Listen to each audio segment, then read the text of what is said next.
Hey there, English learners! Welcome to FunlishPodcast, where we make English fun, practical, and totally doable. I'm your host, and today we're diving into something that's going to change how you feel about speaking English in the real world. You know that feeling when you're standing in a coffee shop, knowing exactly what you want to say in your head, but somehow the words just won't come out right? Or when you're at work and you want to join the conversation, but you're worried you'll sound awkward? Well, today's your lucky day because we're about to fix that once and for all.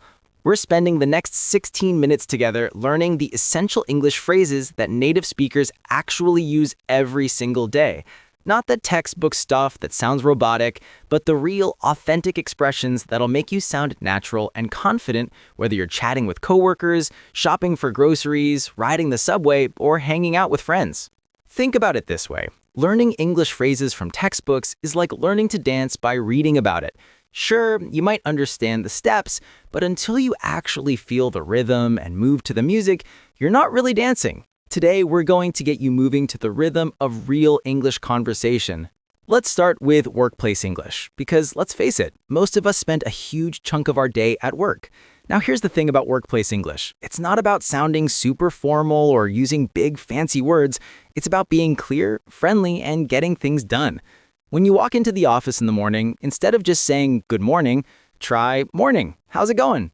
It's casual, warm, and opens the door for a quick chat. If someone asks how you're doing, don't just say fine. Mix it up with pretty good, thanks, or can't complain, or even living the dream if you want to add a little humor. Here's a phrase that'll make you sound like a total pro. I'll circle back on that. This means you'll return to discuss something later. Instead of saying, I will talk about this again, just say, I'll circle back on that. Boom, you sound like you've been speaking English your whole life. When you need to ask for help, don't say, can you help me? Try, could you give me a hand with this? Or, mind if I pick your brain about something? These phrases are friendly and show you respect the other person's expertise. And here's a golden one for meetings. When you want to add your opinion, don't just jump in with, I think.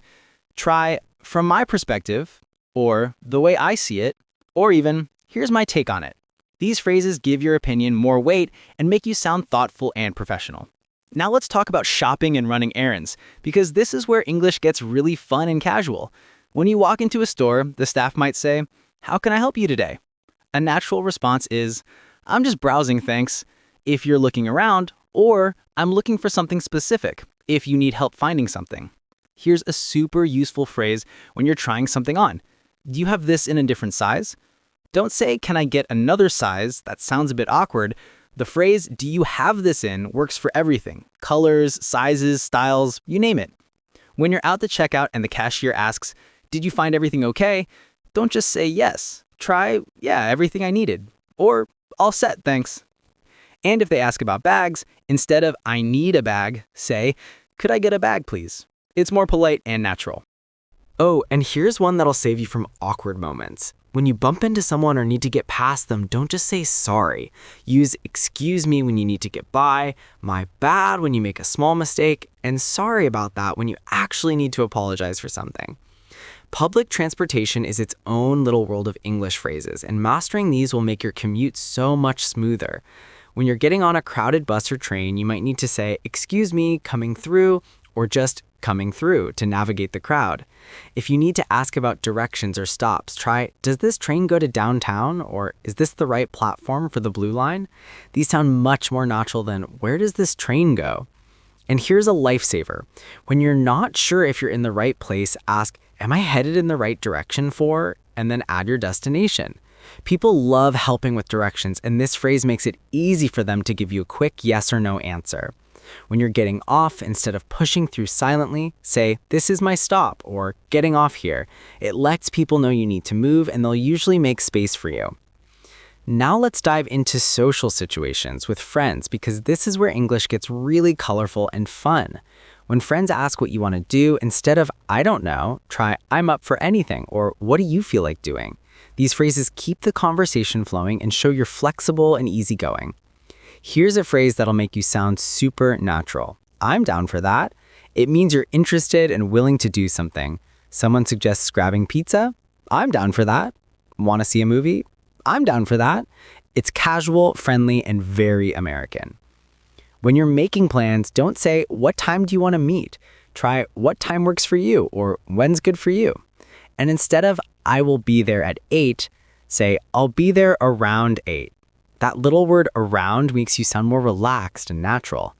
If plans change, don't panic about perfect grammar. Just say something came up when you need to cancel or running a bit late when you're delayed. These phrases are what native speakers actually use, and they're much more natural than formal explanations. Here's something really important about American English. We love our filler phrases, and using them correctly will make you sound incredibly natural. When you need a moment to think, don't just stay silent. Use, "Let me think," or "That's a good question," or even, "You know what," to buy yourself some time. And speaking of "you know what," this phrase is like magic. You can use it to introduce a new idea, change the subject, or emphasize a point. "You know what? Let's try that new restaurant." You know what I mean? You know what's funny about that? Another super useful filler is "I mean." It helps you clarify or rephrase what you just said. "The movie was okay. I mean, it wasn't terrible, but it wasn't great either." See how natural that sounds? Now let's talk about expressing opinions and feelings, because this is where you can really show your personality. Instead of just saying, "I like it," or "I don't like it," English gives you so many colorful options. When you really like something, try, "I'm totally into that," or "That's right up my alley," or "I'm all about that." When something's just okay, say, "It's not bad," or "It's decent," or "It could be worse." And when you don't like something, well, you've got options. "It's not really my thing" is polite and clear. "I'm not feeling it" is casual and honest. "It's not for me" shows you respect that others might like it even though you don't. Here's a phrase that'll make you sound super American. "I'm not gonna lie." Use it when you're being honest about something, especially if it might be surprising. "I'm not gonna lie, I actually enjoyed that movie everyone said was terrible." Let's wrap up with some phrases that'll help you in any situation. When someone tells you something interesting, don't just say, "Okay." Try "No way" for surprise. "That's crazy" for something unbelievable. Or "Good for you" when someone shares good news.